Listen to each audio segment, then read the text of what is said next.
Ça va et toi? s'en fout. Aujourd'hui, on... Salut Charles, tu vas bien? On Ça va et toi? s'en fout. Aujourd'hui, on est là pour les métiers les plus difficiles du monde, épisode 2. On va donc voir des professionnels... Attends, là. Il descend dans la merde. Oh shit.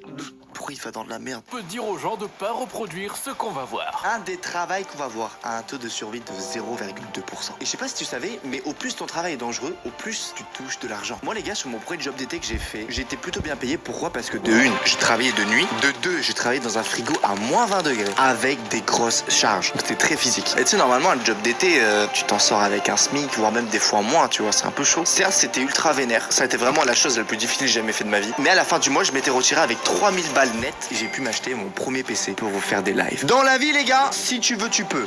C'est quoi cette motivation à 2 balles? Mais c'est vrai. Imagine devoir commencer ta journée par une escalade de 100 mètres de haut sans ascenseur. Il faut vraiment pas oublier tes clés de cabine et je suis sûr que c'est arrivé à plus d'un pilote de grue. Les grutiers ont un métier assez solitaire, perchés en haut de leur machine, avec tout le confort dont ils ont besoin à l'intérieur, mais le plus de risque est pris pour monter et pour redescendre de la grue. Surtout quand t'es fatigué, mais... Ah non, mais c'est GTA, ça. Ouais, c'est GTA, les gars, c'est un jeu. YouTube, arrêtez de me mettre des dollars jeunes, s'il vous plaît, ok? Pauvre, je commande B dans la grue. S'il pourra l'accrocher ici. Mais Rendez-vous non, c'est à la vrai? porte, non, il n'y a pas de porte. Rendez-vous à l'extérieur, non, je suis pas à l'extérieur. Rendez-vous dans le hall d'entrée. Non plus, il n'y a pas d'hall d'entrée. Bah, c'est comment il va faire? Bonjour, j'espère que vous n'avez pas le vertige. Rendez-vous sur la grue. La photo ici, c'est bon. MDR. Désolé, MDR. madame, je peux pas monter, j'ai le vertige. Il va m'accrocher avec les sangles. Mais non. Merci.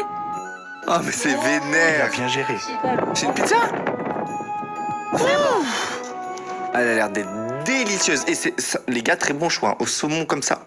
Des nouvelles de Guillaume, le testeur de toboggan. Est-ce que c'est dangereux d'être testeur de toboggan? Alors Ah. oui les gars, je viens d'aller dans un parc aquatique au milieu de la France, j'ai testé un toboggan et j'ai transpercé la coque du toboggan. Je suis tombé de 5 mètres de haut sur mon bras et du coup j'ai le bras explosé. Bon, wesh. Mais de base, c'est pour les, tu sais, les toboggans en mode, c'est pour les enfants. Gardiens de jardin de poissons. De poison, pardon, j'ai mal lu, les gars. Une fois que t'as passé la grille, t'es littéralement entouré par des dangers de mort. On l'appelle simplement le jardin du poison. Il regroupe plus d'une centaine des plantes les plus mortelles du monde à un seul et même endroit. Et même si le public n'est pas le bienvenu, les grilles portent quand même un petit message pour les gens qui voudraient J'adore les s'y grilles. promener. C'est trop Ces stylé et plantes tout. peuvent vous tuer. Les J'aime bien un gardiens petit peu et l'ambiance, scientifiques tu vois. qui s'y aventurent doivent porter des équipements de protection complets durant toute la durée de leur visite. C'est car impressionnant. Certaines plantes peuvent par exemple vraiment t'arrêter impressionnant. le cœur juste si on les coupe. Ça, c'est la berce du Caucase, une plante phototoxique. C'est-à-dire qu'avec la lumière, sa sève peut brûler votre peau et la ronger pendant 7 ans. Brûler ta peau et la ronger pendant 7 ans. Il où ton casque de protection, frérot? Les baies et les fleurs peuvent vous tuer. Les feuilles peuvent vous tuer également. En fait, même ses racines et la tige peuvent vous tuer. Mais qu'est-ce que c'est ce bordel? Cette vidéo, elle est vénère, hein. Oh là, le nettoyeur d'hélice de bateau. Putain, c'est immense. T'imagines la taille du bateau, là? Si la taille de l'hélice fait cette bateau, frérot, à moteur, l'hélice, c'est pas plus grand que ça. Mais regarde la taille, mec. C'est vénère, hein. Par contre, c'est satisfaisant, y'a rien à dire. Ah, mais pas mal. Oh no, shit. Moi, ça me ferait trop peur, je sais pas. Genre, imagine le mec sur le bateau, là, en haut. Il est oublié que les gens, ils nettoyaient aujourd'hui. Du coup, il commence à faire tourner le moteur. Ah, ben voilà. Exactement ce que je me disais, les mecs, vous voyez? Voilà. Ah, je pourrais pas. Marin d'épaule. Oh, t'as un seul et c'est possible? C'est-à-dire, frérot? Ah oui, d'accord. En mode, tu te loupes. Ben, en mode, le bateau, il repasse pas, quoi. Ok.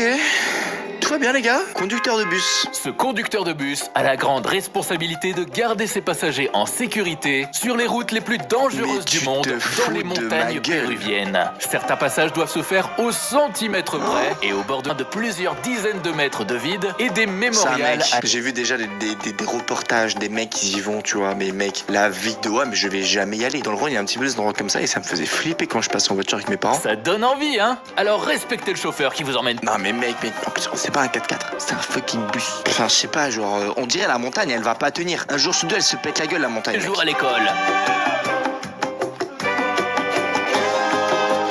Avant qu'on passe à ce métier, YouTube m'a envoyé un mail et m'ont dit que ce mois dernier, vous êtes 72% à